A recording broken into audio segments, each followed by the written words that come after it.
We are going to start today's session with some scheduled programming. First, we have a conversation with Andrus Oks, founding partner at Tera Ventures.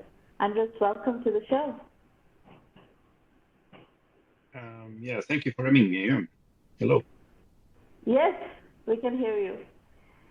Andrus, let's start by introducing our audience to yourself as well as Tera Ventures, and I will, ask you questions to further illustrate your investment thesis and work with Tera.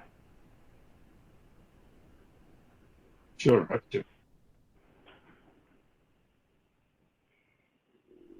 So talk a bit about your background. Yeah, so I'm, as said, one of the founding partners of Tera Ventures. Tera is Tallinn-based seed fund.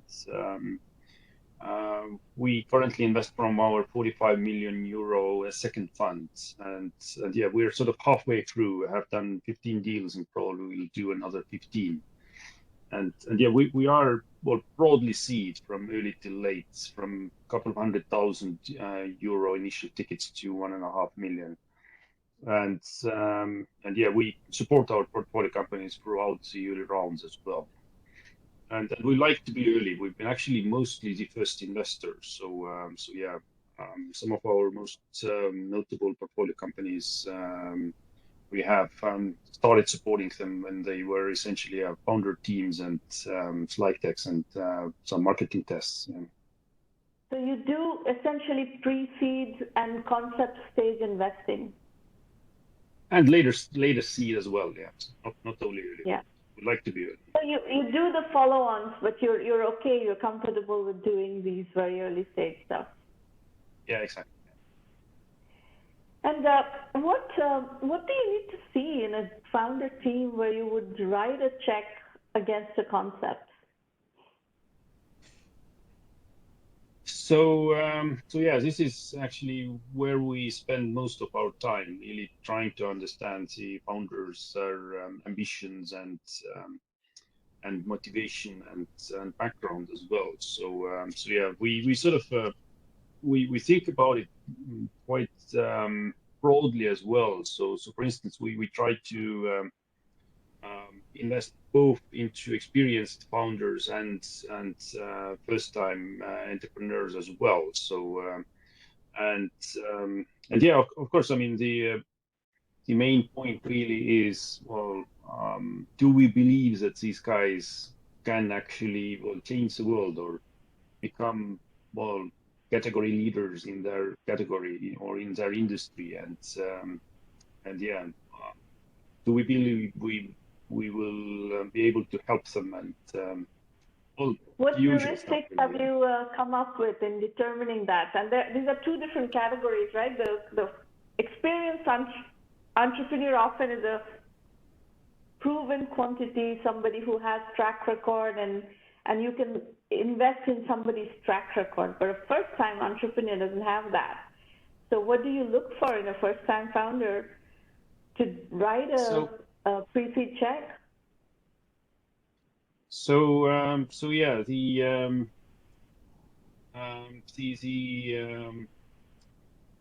Obviously intellectual capability as well.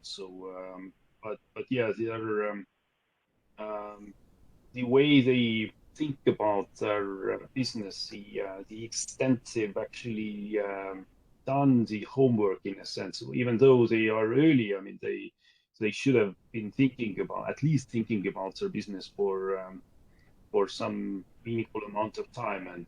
We sort of try to sort of test their ideas and dismiss them, and the quality of that discussion usually is actually the main way we evaluate the opportunity as well. So we are not this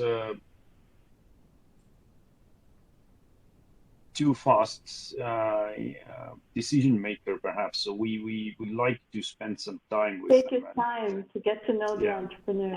And obviously we try to help them at the same time. So it's not just that we're interviewing them or testing them. The usual test is something related to their go-to-market actually. So we are trying to validate this opportunity together with them, and this can lead to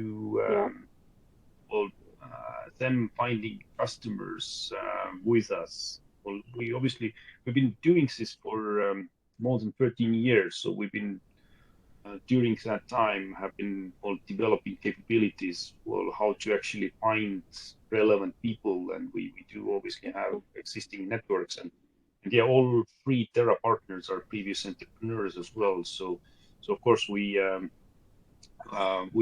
mostly actually like this side of the business where we try to help them. So this is really an enjoyable exercise, trying to validate this opportunity and at the same time getting to know them. And what sectors do you invest in? What types of businesses do you like to invest in? We are agnostic. We've invested in many industries. Of course, we like some themes more than others. We've been investing in this AI machine learning for more than a decade, and that's the main theme, really. And the other point is that as we are hands-on, as some of our portfolio companies mature, we get to learn about their respective industries as well. For that reason, we like fintech more. We like automation, and we're sort of focused on partner level. So I personally also follow AdTech and EdTech, for instance. Mm-hmm. And what about B2C? Do you do B2C as well? Yeah, we are open for that as well. We are predominantly B2B. That's because, that's the deal flow we see, and we are more comfortable about those deals as well. But yeah, we don't exclude B2C. Okay, so it's primarily B2B SaaS and then some B2C potentially. And another theme, certainly, we like to invest in those more serious engineering cases or deep tech as well. So yeah. And what is the geographical span of Tera?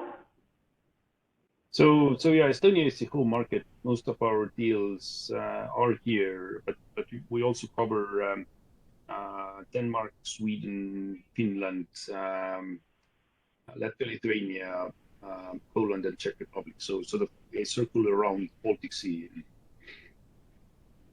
Circle around where? Baltic Sea. Baltic Sea. Oh, okay. And you are based in what city? Tallinn, Estonia. But Tallinn. We are sort of a remote team. So all three of you. All three of you are based in Tallinn? Yeah, so main office is here in Tallinn, but three of us are here, three team members, but one of us is actually in London and one is in Amsterdam, and we also have presence in Helsinki. So. Got it. So you're based in Tallinn, but you are investing at least in a broader catchment area, not just in Estonia. Exactly. Yeah. How does the Estonian culture and entrepreneurial momentum play into your investment strategy? Does that mean that you invest in around the Baltic Sea, but are you looking for people to, have development shops in Estonia or some kind of like a back end in Estonia? How do you leverage Estonia? So Estonia is very special. So to put it in context, yes. So first, it is a small country. So yeah, 1.3 million inhabitants, and we actually have 10 Estonian unicorns. So in per capita terms, we are one of the leading countries, and this is reflected in essentially in any per capita measurement. So including per capita investment amount annually. Last year it was more than $1 billion. This year already it's more than $1 billion. So again, so if you consider 1.3 million people, that's quite a lot. Yeah. So this is very helpful, and we achieved this quite fast as well. So when I started to invest 13 years ago, the annual amount raised here in Estonia was few million euros total across all the startups. So obviously, we've evolved very rapidly. And the main sort of trigger for that, well, Skype is obviously Estonian, and we've spent this time, and then the success of Skype actually happened like 17, 18 years ago. So we've spent this time to actually trying to understand how to build such a disruptive and born global company, and yeah, we've by now sort of understood or internalized that as an ecosystem. And yeah, this has resulted already in many other unicorns, and yeah, in our own existing portfolio we have a couple of startups valued in hundreds of millions. So yeah, this evolution of the ecosystem, or how attractive the Estonian ecosystem is certainly part of our success. But obviously, it's not just about Estonia. It's the rest of the region is very interesting as well. I'd like to ask you a few questions about that Estonian ecosystem and some metrics, actually. 1.3 million people. How many people work in the tech ecosystem? Whether it's engineers, managers, marketing, whatever, but in the tech ecosystem, investors. Yeah, I don't know by heart. Yeah. But is it like 10%, 20%, 5%? What are we talking? Yeah, if you think about the whole sort of IT industry, then this is perhaps around 10%. Yeah, I don't know the exact figure. Yeah. It is growing fast. The startup ecosystem is growing 30% a year. So. And the unicorn that has come about, what have you learned in terms of what sectors have they come in, and how have they leveraged the Estonian strength? So in case of the unicorns, there is again actually sort of no specific industry where they would come from. They are across various industries really. So, but I think what is the one of the cornerstones is this Skype role model. Skype at the time was like a truly disruptive company, and this is this is like a mental model that we have. Can we find the next Skype? Can we find something that is truly disruptive? I think that's perhaps the main theme across all of them. Yeah. Mm-hmm. And to what extent is this mindset of being really ambitious and disruptive present beyond Estonia and the rest of the Baltic region? So it is certainly present in Scandinavia. So yeah. In our region, actually, Sweden is the most mature market, and they also have many unicorns there. And we are actually learning from Stockholm ecosystem quite a bit. And the other main cities in the region, they share the same sort of highly educated pool of people, and it used to be that our region was mostly excelling with tech talent, but this development has now happened for such a long time that we are more balanced. The commercial capabilities are also here. So this is from your US perspective, perhaps interesting to note as well that previously the European startups, they're essentially the primary goal was to enter the US market, or at least to fundraise from there. But the European marketplace has matured during recent years so much that it's not even necessary anymore.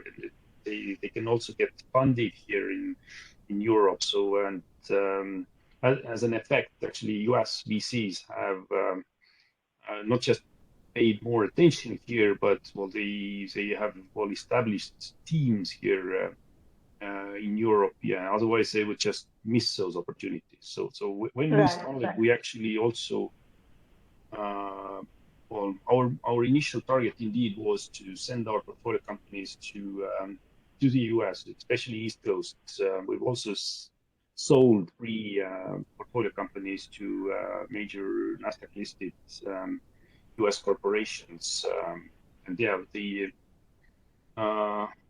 main way we have sort of enabled this or helped them to do that, we have helped them to fundraise from US investors. And yes, the list is quite long there, but it does include those top names like Tera Ventures, Bessemer, Craycraft, Matrix Partners. Yeah, I said mostly East Coast, but yeah, also 5 portfolio companies in London. The most notable syndicate partner there is Molten, but we're not just European and US in terms of network. We've actually done several deals with Japanese investors, mostly at portfolio company level, and also the top names have invested into our portfolio companies after us. But yeah, 2 of them are invested in our fund as well, including the most notable being Itochu, one of the largest Japanese companies actually. And we when we fundraised for the current fund, we really tried to raise money from those LPs that are helping beyond money. So they are not invested just to get the financial return, but they are actually interested to do deals with portfolio companies and sometimes deal flow companies. So, and as Itochu is an industrial conglomerate and actually covers a large part of Asia as well, they're like a soft landing partner for our companies in Asia, really. And as I said, we actually have several. We really try to get those value-adding LPs into the fund, and we have several in the fund. So mostly from Scandinavia, but actually 3 from the US as well. The most notable being Perot Jane, a major Texas-based group of companies and an investor. So, and again, they are actually helping portfolio companies, investing in them, and yeah, it's a soft landing opportunity for our companies in the US. So, we have been also working with the Indian ecosystem from the very beginning, and we have had a lot of success with the Indian ecosystem. We have huge presence in that space. One thing we've learned is that if it's a India-facing B2C company, that company should be raising money in India, and there's plenty of money available in India for a good venture.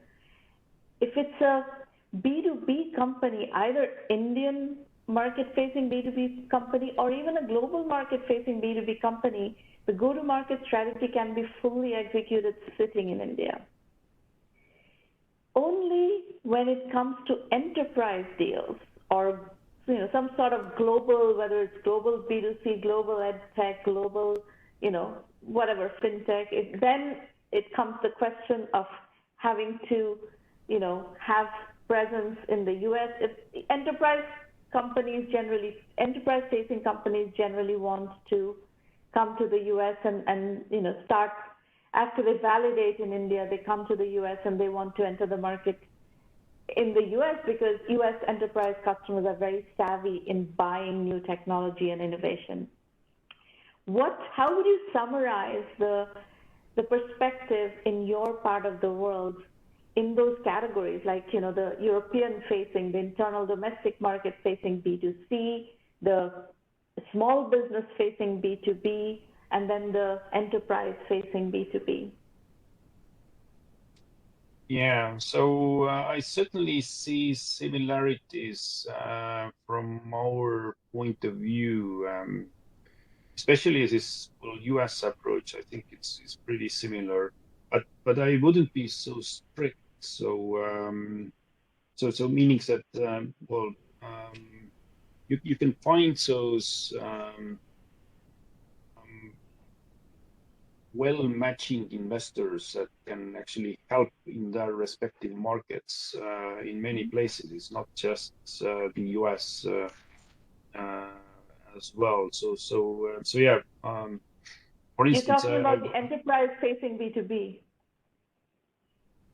And in that category, I actually agree that the US is usually the most attractive market. So, but I'm saying that in the other categories, so I wouldn't be so limiting, or this current world is so diverse that you can find the good partners and great investors for your companies in many locations. So it's difficult to sort of focus really on Europe only or something like that. And as I said, we have been successful in getting investors from the US, from Europe, and from Japan as well. So it's it To makes invest more in sense. European market-facing companies, you're saying? Yeah, it makes more sense to sort of talk to more investors. So when we and obviously, well, coming back to the point about the founders as well. So it is actually quite a lot related to their ambition. So Yeah. in some cases, they themselves really want to go to the US, and in case of at least a couple of my portfolio companies, they just don't want to go there. Mm-hmm. So they want to stay here. Yeah. The other advantage you have, I think, in the case of Europe is that there is actually a substantial enterprise software buyer market in Europe as well.